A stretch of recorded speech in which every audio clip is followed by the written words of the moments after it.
नमस्कार, मैं हूं रविंद्र जैन और आप देख रहे हैं मुंबई मास टाइम्स। आइए देखते हैं आज की मुख्य खबर।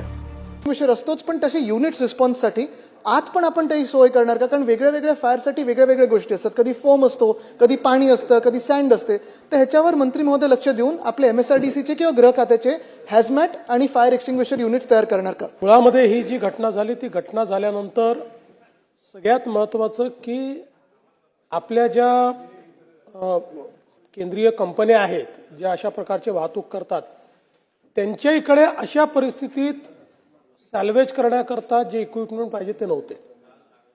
त्यामुळे यातनं आपल्याला एक नक्कीच ही शिक्षा मिळाली किंवा आपल्याला शिकवण मिळाली की अशा प्रकारे जेवढी वाहतूक होते त्या वाहतुकीच्या संदर्भात जर एखादा ऍक्सिडेंट झाला तर त्याला काय केलं पाहिजे याची SOPच नाहीये.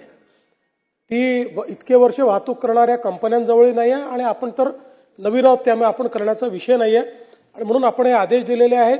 त्या कंपन्यांना देखील आपण सांगितलेलं आहे की जे वाहतूक करतात, कारण यातल्या बहुतांश कंपन्या केंद्र सरकारच्या कंपन्या आहेत, की त्यांनीही अशा प्रकरणी त्यांच्याकडे देखील हे इक्विपमेंट्स असले पाहिजेत रेस्क्यूचे, किंवा अशा पद्धतीनं जर टँकर लीक झाला तर काय करायचं, त्याला लगेच मोकळं कसं करायचं, आणि या परिस्थितीमध्ये पुढची जी SOP आहे ती SOP काय असली पाहिजे या दोन्ही गोष्टी ठरवण्याचे आदेश देखील आपण त्यांना दिलेले आहेत. महामार्ग अतिशय झपाट्याने आपण सगळीकडे करतोय, रस्त्यांच्या रुंदी होत आहेत, पण त्याचबरोबर तेवढं ट्रॅफिक देखील वाढतंय.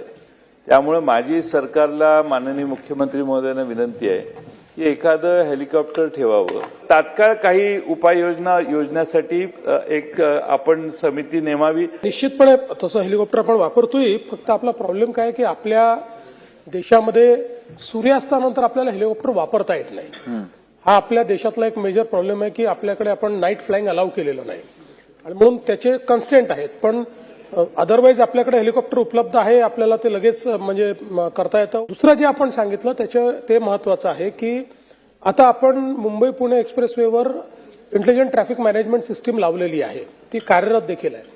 तेव्हा आता या ITMSचा उपयोग करून आपल्याला लोकांना इन्फॉर्मेशन फास्ट डिसिमिनेट कशी करता येईल आणि आपल्याला ट्रॅफिक सॅग्रिगेशन करणं शक्य आहे, ट्रॅफिक थांबवणं शक्य आहे, ट्रॅफिक डायव्हर्शन इथे देखील ते केलं. पण माझं स्वतःचं देखील मत आहे की उशिरा केलं आपण.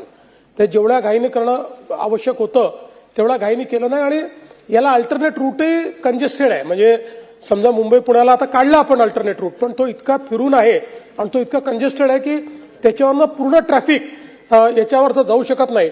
तथापि या सूचना दिल्या जातील की अशा परिस्थितीमध्ये ITMSचा उपयोग करून अगदी इंडिव्हिज्युअल व्यक्तीलाही कसा SMS जाऊ शकेल अशा प्रकारचं त्या ठिकाणी इन्फ्रास्ट्रक्चर तयार करण्याचे आदेश हे देण्यात येतील. तर हे जे प्री डिफाईन्ड रूट्स आणि जे मुख्यमंत्री महोदय सांगत होते की SOPs, मी आपल्याला विनंती करेन की लवकरात लवकर SOP बनवून ह्या प्री डिफाईन्ड रूटवर रस्ता स्मूथ असायला पाहिजे. इव्हॅक्युएशन प्रोसेस, कारण ट्रॅफिक गाड्यांचं इव्हॅक्युएशन एक वेगळं, पण लोकांना कसं त्या रिस्कमधून बाहेर काढता येईल मी आपल्याला विनंती करेन. सजेशन फॉर ऍक्शन निश्चितपणे याच्यावर कारवाई केली जाईल.